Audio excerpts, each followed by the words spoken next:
എറണാകുളം നെട്ടൂർ ജുമാ മസ്ജിദിന് മുന്നിൽ വൈദ്യുതി പോസ്റ്റ് ഒടിഞ്ഞു വീണു. ഇതുവഴി വന്നവർ മരം ഒടിഞ്ഞു വീണത് കണ്ട് മാറിപ്പോയതുകൊണ്ട് വൻ ദുരന്തം ഒഴിവായി. പിന്നീട് KSEB ഉദ്യോഗസ്ഥരെത്തി വൈദ്യുതി ലൈൻ ഓഫ് ചെയ്തു. പോസ്റ്റ് ഒടിഞ്ഞു വീഴുന്ന CCTV ദൃശ്യം 24-ന്.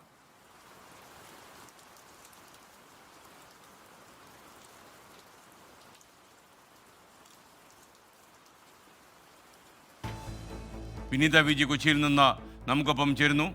പറയൂ വിനീത, കൊച്ചിയിലെ പല സ്ഥലങ്ങളിലും പശ്ചിമ കൊച്ചിയിലൊക്കെ വെള്ളം കയറി എന്ന വാർത്ത വരുന്നുണ്ടല്ലോ, എന്തൊക്കെയാണ് വിവരങ്ങൾ?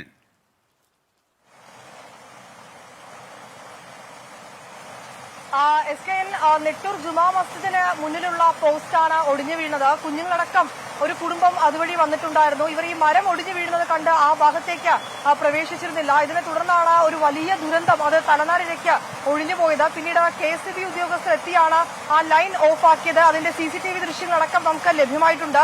ഇനി SKN ചോദിച്ചതുപോലെ മഴയെ സംബന്ധിച്ചാണെങ്കിൽ ഈ ദൃശ്യങ്ങൾ തന്നെ നമുക്കതിൽ നിന്ന് വ്യക്തമാവുകയാണ്. കൊച്ചിയിൽ മഴ ഇങ്ങനെ കനക്കുകയാണ്. ഇന്ന് വരും മണിക്കൂറുകളിലും കനത്ത മഴ എറണാകുളം നഗരത്തിൽ ഉണ്ടാകുമെന്നാണ് കാലാവസ്ഥാ നിരീക്ഷണ കേന്ദ്രത്തിൽ നിന്ന് നമുക്കിപ്പോൾ ലഭ്യമായിരിക്കുന്ന വിവരം. ഒപ്പം തന്നെ പലയിടങ്ങളിലും രൂക്ഷമായിട്ടുള്ള വെള്ളം കയറി തുടങ്ങിയെന്നാണ് അറിയാൻ കഴിയുന്നത്. ഈ പശ്ചിമ കൊച്ചിയിലൊക്കെ രാവിലെ മുതൽ തന്നെ കനത്ത മഴ പെയ്യുകയാണ്.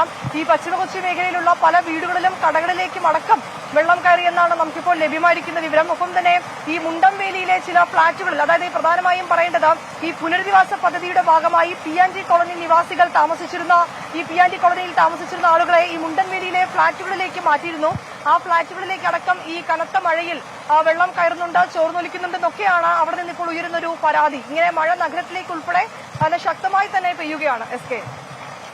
ഓക്കെ, താങ്ക് യു വിനീത വിജയ്. എറണാകുളത്ത് നല്ല മഴ പെയ്യുന്നു എന്നാണ് വിനീത റിപ്പോർട്ട് ചെയ്യുന്നത്. വിധി ദിനത്തിൽ 24 മാജിക് ജൂൺ 4 ചൊവ്വാഴ്ച രാവിലെ 5 മണി മുതൽ 24-ൽ.